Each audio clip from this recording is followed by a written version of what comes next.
Hello दोस्तों, स्वागत है आप सभी का अपने इस चैनल स्टडी विद ए के चौहान में। आज हम फिर से आप लोगों के बीच लास्ट क्लास में आपने देखा था कि एवीजी क्या होता है, कैसे उसका सैंपल कलेक्ट करते हैं, उसका इंटरप्रिटेशन कैसे कैसे किया जा सकता है, वो सारी चीज़ें आपने समझी थी। कुछ पार्ट उस क्लास में अधूरा रह गया था, आज हम इस क्लास में उसे पूरा कवर करेंगे।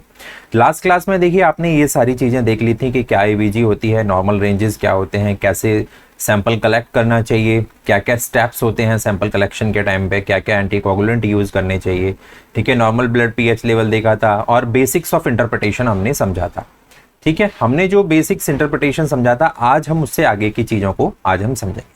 देखिए थोड़ा सा मैं आपको यहाँ पर रिवाइज करा देता हूँ। जैसा कि हमने आपको बताया था कि पीएच हमें देखना होता है एवीजी में, उसके बाद हमें क्या देखना होता है, PaCO2 देखना होता है, और हमको क्या देखना होता है, बाइकार्बोनेट आयन देखने होते हैं। पीएच की नॉर्मल वैल्यू मैंने आपको बताई थी कितनी होती है, 7.35 से 7.45। PaCO2 कितना होता है, 35 to 45, और बाइकार्बोनेट आयन कितने होते हैं, 22 से 26। ये आपने लास्ट क्लास में समझ लिया था। लास्ट क्लास में हमने देखा था कि अगर पीएच हमारा कम होता है तो उस कंडीशंस को हम बोलते हैं एसिडोसिस, और अगर हमारा पीएच बढ़ता है तो उस कंडीशन को हम क्या बोलते हैं, एल्कलोसिस।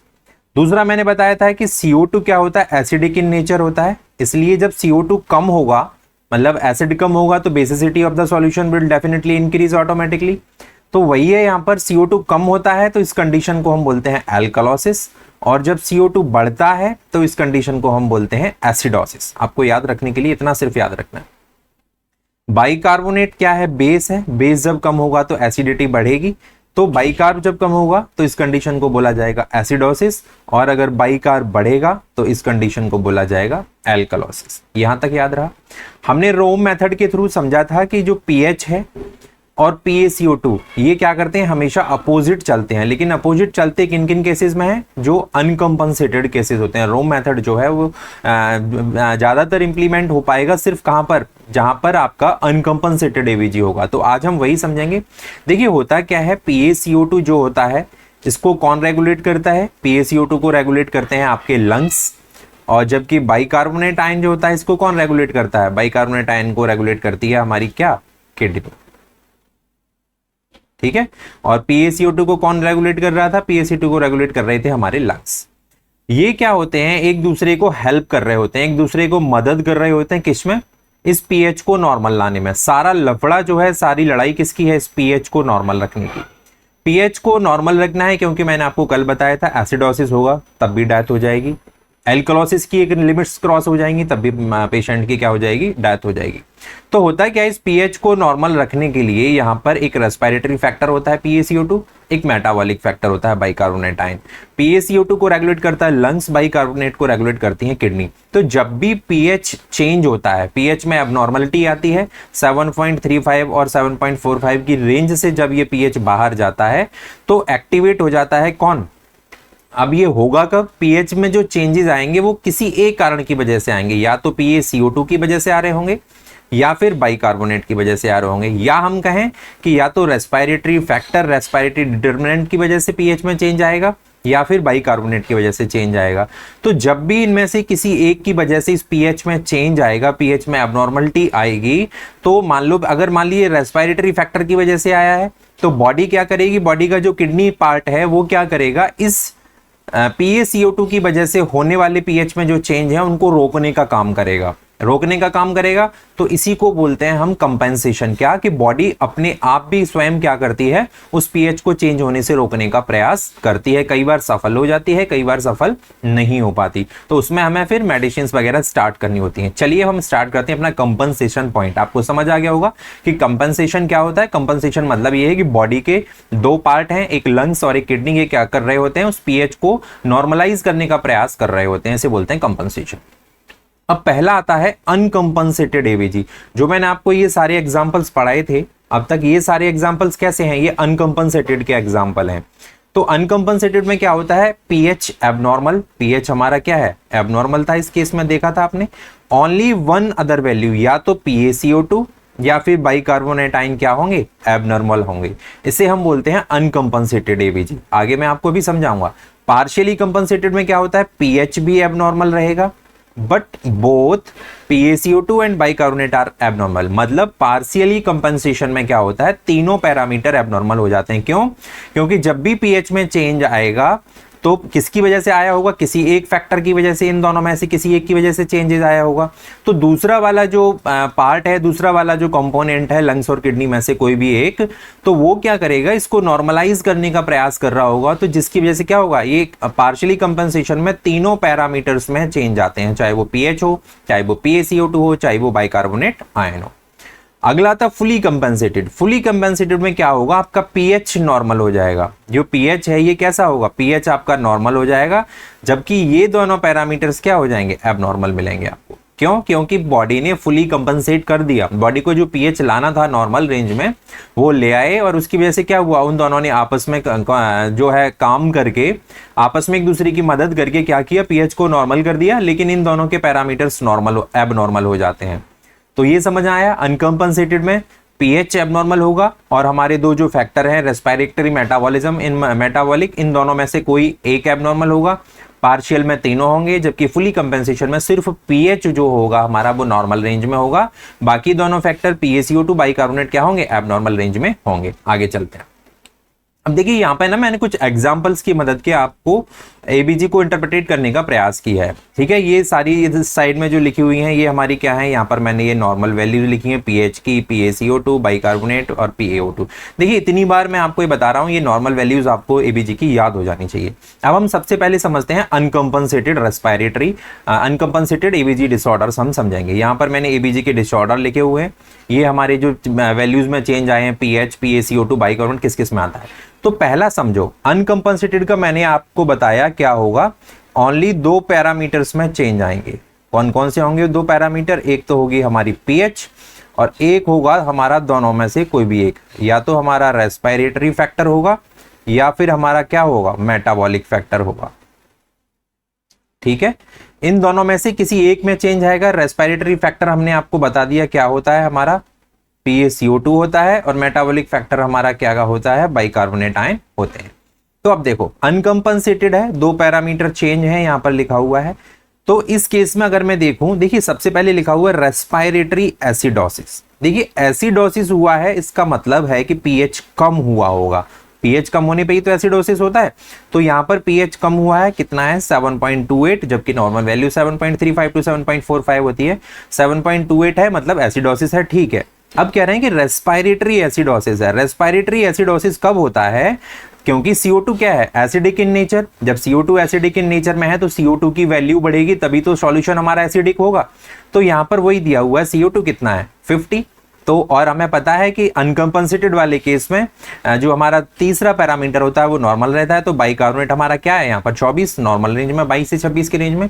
तो दिस इज रेस्पिरेटरी एसिडोसिस। अगला अब आप आराम से कर पाएंगे, मेटाबॉलिक एसिडोसिस क्या होता है। देखिए यहाँ पर भी एसिडोसिस है, तो डेफिनेटली पीएच क्या रहा होगा, कम रहा होगा। अब ये मेटाबॉलिक एसिडोसिस है, तो इसका मतलब इसमें क्या है, हमारा बाइकार्बोनेट आयन कैसे रहे होंगे, बाइकार्बोनेट आयन हमारे कम हो जाएंगे, क्योंकि बाइकार्ब क्या होता है, बेसिक इन नेचर होता है। और जब बेस कम होगा किसी चीज में तो क्या होगा, उसकी एसिडिटी ऑटोमेटिकली बढ़ती है। तो यहाँ पर बाइकार्ब कितना आया, 18 आया, और ये कितना था 7.25। तो ये हो गया मेटाबॉलिक एसिडोसिस। और तीसरा पैरामीटर इसमें 38 जो हमारा CO2 है वो कैसा है, नॉर्मल।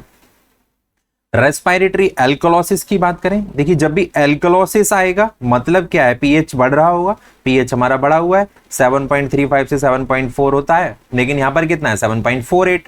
ये पीएच बढ़ा हुआ है मतलब एल्कलोसिस है, ठीक है। अब रेस्पिरेटरी एल्कलोसिस हो रहा है, इसका मतलब क्या है, रेस्पिरेशन की वजह से इसमें चेंजेस आ रहे होंगे। और रेस्पिरेशन की वजह से चेंजेस कब आएंगे, जब देखिए CO2 कैसा है, एसिडिक इन नेचर। CO2 बढ़ेगा तो हमारा कैसा होगा, सॉल्यूशन एसिडिक होता चला जाएगा। और CO2 घटेगा तो हमारा सॉल्यूशन कैसा होगा, उसकी अल्कलिनिटी बढ़ती चली जाएगी। तो वही यहाँ पर बताया गया है कि रेस्पिरेटरी एल्कलोसिस के केस में CO2 कैसा मिलेगा, कम मिलेगा। कम है 35 टू 45 नॉर्मल रेंज, उससे कम है। तो ये हो गया हमारा रेस्पिरेटरी एल्कलोसिस। और यहाँ पर तीसरा पैरामीटर बाइकार्बोनेट क्या है, ये नॉर्मल का नॉर्मल। मेटाबॉलिक एल्कलोसिस, एल्कलोसिस है, फिर से वही पीएच बढ़ा निकलेगा, पीएच बढ़ा हुआ निकला। मेटाबॉलिक की वजह से है, मतलब हमारा बाइकार्बोनेट फैक्टर इसमें चेंज होगा।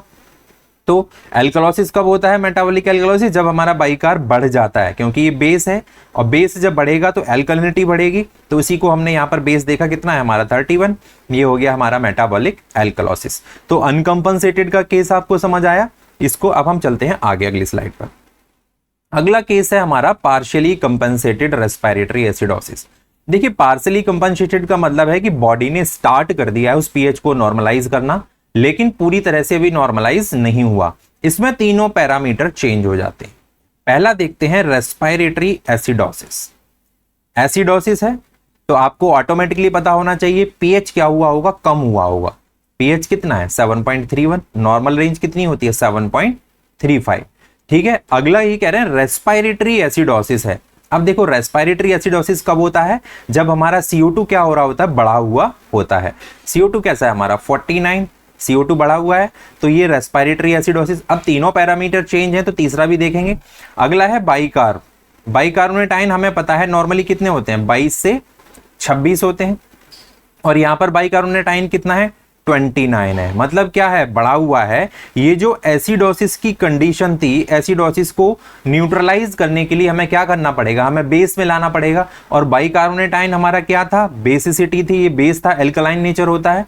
तो ये जब 22 से 26 से बढ़कर 29 हो गया, इसका मतलब क्या है, बॉडी इज ट्राइंग, या हम कहें जो किडनी है, kidney is trying to normalise the pH value. वो क्या कर रही है, पीएच को कम करने का काम कर रही है। उसी चक्कर में क्या हुआ है, यहाँ पर हमारा ये बाइकार्बोनेट आयन है, ये क्या हो गया 29 हो गया। अब किडनी करती कैसे है, देखिए किडनी में क्या होता है, वो क्या करेगी, इस बाइकार्बोनेट आयन के एब्जॉर्प्शन को बढ़ा देगी और हाइड्रोजन आयन के सिक्रीशंस को बढ़ा देगी, जिससे क्या होगा, बॉडी में बेस बढ़ना शुरू हो जाएगा और ये इस वैल्यू को नॉर्मल लाने का काम करेगी। ठीक है, तो ये समझ आया रेस्पिरेटरी एसिडोसिस। दोबारा समझ लो, पार्शियली कंपनसेटेड में क्या होता है, एसिडोसिस है, सबसे पहले पीएच कम होगा। ठीक है, रेस्पिरेटरी एसिडोसिस है, मतलब रेस्पिरेटरी फैक्टर की जैसे ही बात आती है तो आपको CO2 दिमाग में आना चाहिए, और CO2 ऑलरेडी हमारा एसिडिक इन नेचर होता है, तो ये CO2 बढ़ा हुआ मिलेगा, CO2 बढ़ा हुआ मिला। अब पार्शियली कंपनसेटेड है तो तीसरा पैरामीटर भी एबनॉर्मल मिलेगा, लेकिन वो क्या कर रहा होगा, वो तीसरा पैरामीटर इस पीएच को न्यूट्रलाइज करने का काम कर रहा होगा। तो वही यहाँ पर हमारा बाइकार्बोनेट क्या निकला, बढ़ा हुआ। अगला आते हैं पार्शियली कंपनसेटेड मेटाबॉलिक एसिडोसिस। देखिए एसिडोसिस है तो इसमें भी पीएच कम होगा, पीएच कम है 7.32। मेटाबॉलिक एसिडोसिस का मतलब बाइकार्बोनेट क्या हो रहे होंगे, कम हो रहे होंगे, बाइकार्बोनेट कम हुआ 18 आया। अब एसिडोसिस की कंडीशन है, CO2 हमें पता है कैसा होता है, एसिडिक इन नेचर होता है, तो CO2 क्या करेगा, यहां पर कम होने का काम करेगा। CO2 कम होगा, कैसे होगा, लंग्स क्या करेंगे ऐसे केसेस में, लंग्स हाइपर वेंटिलेट करना शुरू कर देंगे, जल्दी जल्दी सांस लेना शुरू कर देंगे और CO2 वॉश आउट हो जाएगा। CO2 वॉश आउट जब होगा बॉडी से, तो बॉडी में क्या होगा, बॉडी में जो एल्कलिनिटी बढ़ेगी और इस एसिडोसिस जो हो रहा है, जो पीएच कम हो रही थी, इसको न्यूट्रलाइज करने का काम करेगी। तीसरा आते हैं रेस्पिरेटरी एल्कलोसिस। देखिए एल्कलोसिस है तो पीएच डेफिनेटली बढ़ेगा, बढ़ा हुआ मिला है हमें। रेस्पिरेटरी एल्कलोसिस है, इसका मतलब क्या है, रेस्पिरेशन के साथ एल्कलोसिस, या हम कहें रेस्पिरेटरी फैक्टर क्या होता है CO2, और CO2 एल्कालाइन कब होगा, जब वो कम हो रहा होगा, तो CO2 की वैल्यू यहां पर कैसी मिलेगी, हमको कम मिलेगी। नॉर्मली कितनी होती है 35 to 45, इस केस में हमें कितनी मिली 29 मिली। समझ आ रहा है, ठीक है। अब जब CO2 कम हो रहा है, CO2 कैसा है, एल्कालाइन इन नेचर होता है, नीचे CO2 एसिडिक इन नेचर होता है, अगर नॉर्मल वैल्यू से कम जाएगा तो एल्कलिनिटी बढ़ेगी। यहां पर एल्कलिनिटी बढ़ रही थी, बाइकार्ब हमारा कितना होता है 22 से 26, bicarb already alkaline in nature है, तो किडनी क्या करेगी, इस बाइकार्ब के सिक्रीशंस को बढ़ा देगी, बाइकार्ब को बॉडी से बाहर निकालने का काम करेगी, जिससे क्या होगा, ये बाइकार्ब कम होगा तो क्या होगा, एसिडिक कंडीशन बढ़ेगी, और जब एसिडिक कंडीशन बढ़ेगी तो ये जो हमारी एल्कलोसिस है, रेस्पिरेटरी एल्कलोसिस, पीएच को न्यूट्रलाइज करने का काम किडनी यहाँ पर कर रही होगी। अगला है मेटाबॉलिक एल्कलोसिस। देखिए एल्कलोसिस है, पीएच बढ़ेगा, मेटाबॉलिक एल्कलोसिस है तो बाइकार्ब भी बढ़ रहा होगा, और बाइकार्ब क्या होता, कैसा होता है, बेस होता है, ठीक है, बेसिक नेचर होता है इसका। और जब बेस बढ़ रहा है तो CO2 कैसी होती है हमारी, हमें पता है CO2 एसिडिक इन नेचर में है, तो ये CO2 यहाँ पर बढ़नी शुरू हो जाएगी, ठीक है, CO2 बढ़ना शुरू हो जाएगी, जिसकी वजह से ये पीएच वैल्यू क्या होगी, नॉर्मलाइज होने में मदद मिलेगी इस पीएच वैल्यू की। देखिए मैं आपको एक बताता हूँ, जब एसिड प्लस बेस जब मिलते हैं तब न्यूट्रलाइज सॉल्यूशन होता है, ठीक है, न्यूट्रल सॉल्यूशन का निर्माण तभी होता है, और एसिडिटी बढ़ती जाएगी, एसिडिटी को कम करना है तो ये आपको क्या करना है, बेस बढ़ाने होंगे। तो ये हमारा दूसरा था पार्शियली कंपनसेटेड। इसमें आपने समझा कि किस तरह से बॉडी एक दूसरे कंपनसेट करते हैं, लंग्स और किडनी एक दूसरे की मदद करते हैं। अब आते हैं हम compensated, fully compensated respiratory acidosis. देखिए इस केस में क्या होता है, इस केस में पीएच हमारी कहां रहेगी, नॉर्मल रेंज में रहेगी। 7.35 से 7.45 की रेंज में हमारी पीएच रहेगी। लेकिन ये दोनों पैरामीटर्स क्या हैं, ये दोनों पैरामीटर्स कैसे मिलेंगे, एबनॉर्मल मिलेंगे। समझते हैं। देखिए फुली कंपनसेटेड में होता क्या है, यहां पर आप देख रहे होंगे कि नॉर्मल पीएच वैल्यू कितनी है, 7.35 से 7.45 है। ठीक है, तो इस कंपनसेटेड केस में लंग्स ने या कहें किडनी ने कंपनसेट करके एक दूसरे की मदद करके जो पीएच एबनॉर्मल हुआ था उसको नॉर्मल ला दिया।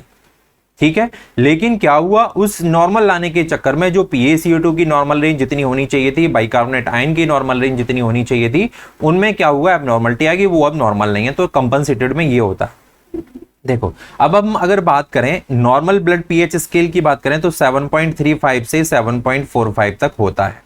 ठीक है, ये हमारा इतना यहां से कहां तक, यहां से लेकर और यहां तक हमारा क्या होता है, नॉर्मल पीएच होता है। अब जो कंपनसेटेड केस होते हैं ना, वो नॉर्मल रेंज में तो पीएच है, तो फिर आप उनको कैसे डिफाइन कर पाएंगे कि ये एसिडोसिस है या एल्कलोसिस है? क्योंकि हमें पता है एसिडोसिस एल्कलोसिस के लिए पीएच में चेंजेस होते हैं, और अगर पीएच वैल्यू हुई 7.35 से 7.45 की रेंज में है तो how can you define, how can you identified the patient is suffering from the metabolic acidosis और मेटाबॉलिक एल्कलोसिस, या इनके वाइस वर्सा कहें तो रेस्पिरेटरी एसिडोसिस और रेस्पिरेटरी एल्कलोसिस। तो इस केस में क्या होगा, हम पीएच को 7.35 को 7.45 जो है हमारी पीएच स्केल, इसको हम दो पार्ट्स में डिवाइड कर लेंगे। एक पार्ट हो जाएगा हमारा 7.35 से 7.40 तक का, और एक पार्ट हो जाएगा हमारा 7.40 से 7.45 तक का। 7.4 से नीचे होगा तो स्लाइटली एसिडिक होगा या कहें स्लाइटली एसिडोसिस रहेगा, और 7.4 से ऊपर जाएगा तो कैसा रहेगा, स्लाइटली एल्कलोटिक। क्योंकि हमें पता है कि नॉर्मल जो न्यूट्रल सॉल्यूशन होता है वो तो 7 pH पर होता है, तो 7 से इधर जो पीएच रहता है वो एसिडिक होता चला जाता है, ऊपर जाता है, बेस बढ़ता चला जाता है। तो बेस बढ़ रहा है, जब बेस कम होना शुरू होगा तो इसका मतलब एसिडिक नेचर बढ़ना शुरू होगा, तो यहां पर वही हो रहा है। तो अब इसको समझने के लिए ये चलते हैं हम अपने केसेस पर। पहला एबीजी डिसऑर्डर है कंपनसेटेड वाले केस में, वो क्या है, रेस्पिरेटरी एसिडोसिस। क्या है हमारा, रेस्पिरेटरी एसिडोसिस। देखिए पीएच कितना है पेशेंट का, 7.35 से 7.40 तक एसिडोसिस है, तो मतलब क्या होगा, इस 40 से नीचे मिलेगा पीएच, वही हमें मिला, कितना मिला, 7.35 से 7.40। अब रेस्पिरेटरी एसिडोसिस है तो इसका मतलब CO2 क्या होना चाहिए, बढ़ा हुआ होना चाहिए था, तो CO2 हमारा बढ़ा हुआ है, क्योंकि रेस्पिरेटरी फैक्टर क्या होता है, CO2, और एसिडोसिस की बात कर रहा है, एसिडोसिस को सपोर्ट कर रहा है CO2 एसिडिक इन नेचर, तो यहां पर CO2 की वैल्यू बढ़ी है। अब जब CO2 की वैल्यू बढ़ी है, एसिडोसिस बढ़ा है, तो जो किडनी होगी वो क्या काम कर रही होगी, किडनी काम कर रही होगी उस जो बाइकार्बोनेट आयन है उसको रिटेन करने का बॉडी में, जिससे क्या हो, ये जो एसिडोसिस हो रहा है पेशेंट को, पीएच जो ये हुआ है इस रेंज में आया है, इसको नॉर्मलाइज करेगा, तो बाइकार्ब यहां पर क्या होता है, बढ़ जाता है। किडनी क्या करती है, बाइकार्ब के रीअब्जॉर्प्शन को बढ़ा देती है। ठीक है, कंपनसेटेड मेटाबॉलिक एसिडोसिस कंपनसेटेड है, इसका मतलब पीएच नॉर्मल रेंज में होगा। मेटाबॉलिक एसिडोसिस है, एसिडोसिस का मतलब पीएच कम होगा, कम कितना होगा, 7.35 से 7.40 की रेंज में, वही यहां पर स्लाइटली एसिडिक, तो इस रेंज में हुआ। मेटाबॉलिक एसिडोसिस है, इसका मतलब क्या है, जो बाइकार्ब है वो हमारा कम हुआ होगा, कम हुआ है 22-26 की नॉर्मल रेंज से कम हुआ, और जब कम हुआ बाइकार्ब हमारा कम हुआ, एसिडोसिस हुआ, और जब CO2 में क्या होता है, CO2 तो ऑलरेडी एसिडिक इन नेचर में है, तो क्या होगा यहाँ पे, लंग्स क्या करेंगे, कंपनसेट करने के लिए CO2 को वॉश आउट कर देंगे, बॉडी से निकाल देंगे, और जिससे क्या होगा, एल्कलाइन जो एल्कलिनिटी है वो ब्लड में बढ़ेगी, और इस पीएच को नॉर्मल करने का काम यहाँ पर करने लग जाता है कौन, हमारा लंग्स। अब compensatory respiratory acidosis, respiratory alkalosis, alkalosis है तो पीएच कहां चला जाएगा, 7.40 से इस वाली रेंज में आ गया अब हमारा पीएच, 7.40 से 7.45। रेस्पिरेटरी एल्कलोसिस है, इसका मतलब रेस्पिरेशन था रेस्पिरेटरी फैक्टर क्या था, CO2। CO2 एल्कलॉसिस कब होगा, जब CO2 की वैल्यू कम हो जाएगी। तो जब यहाँ पर CO2 की वैल्यू 29 हुई, जो 35 to 45 होती है, जब एल्कलिनिटी यहाँ पर अपने आप बढ़ना शुरू हुई, मतलब CO2 की वजह से जब CO2 वॉश आउट हो गया, वॉश आउट होने की वजह से क्या हुआ, ये ब्लड पीएच एल्कलाइन नेचर होना शुरू हुआ। तो किडनी और लंग्स एक दूसरे की मदद करते हैं। तो किडनी ने क्या किया, क्योंकि बाइकार्ब कैसा होता है, एल्कलाइन नेचर होता है, तो पहले से एल्कलिनिटी बढ़ रही है, तो किडनी ने क्या किया, इस बाइकार्ब के सिक्रीशंस को बढ़ा दिया, HCO3 को बॉडी से बाहर निकालना शुरू कर दिया, जिससे क्या हुआ, एसिडिटी बढ़ना शुरू हुई और बॉडी में कितना रह गया, बाइकार्ब घट के 22 से 26 से 18 रह गया।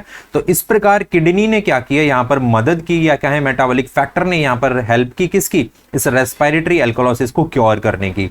सेम मेटाबॉलिक एल्कलॉसिस का केस है, एल्कलॉसिस है, पीएच बढ़ा आएगा, मेटाबॉलिक है, इसका मतलब क्या है, जो हमारा बाइकार्ब है वो भी बढ़ रहा होगा, तो वो 22 से 26 होकर के 30 हो गया। जब ये 30 हुआ तो लंग्स ने क्या किया, लंग्स का काम क्या है, लंग्स या तो वेंटिलेट कर देगा, CO2 को वॉश आउट करेगा, रिटेन करेगा।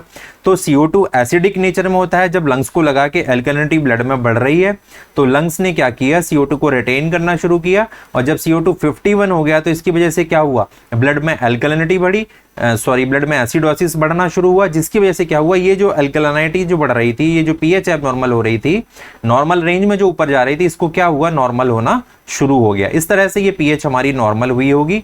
तो ये हमने कंपनसेटेड केसेस देखे, पार्शली कंपनसेटेड केसेस देखे और अनकंपनसेटेड केसेस देखे। उम्मीद करता हूं कि यहाँ तक आपको एवीजी का पूरा ये जो इंटरप्रिटेशन है ये समझ आ गया होगा। अगर वीडियो आपको अच्छा लगा है तो प्लीज़ चैनल को लाइक, शेयर और सब्सक्राइब करना ना भूलें, और अपने वैल्यूएबल कमेंट्स जो हैं आप कमेंट बॉक्स में अवश्य दें। धन्यवाद, नमस्कार।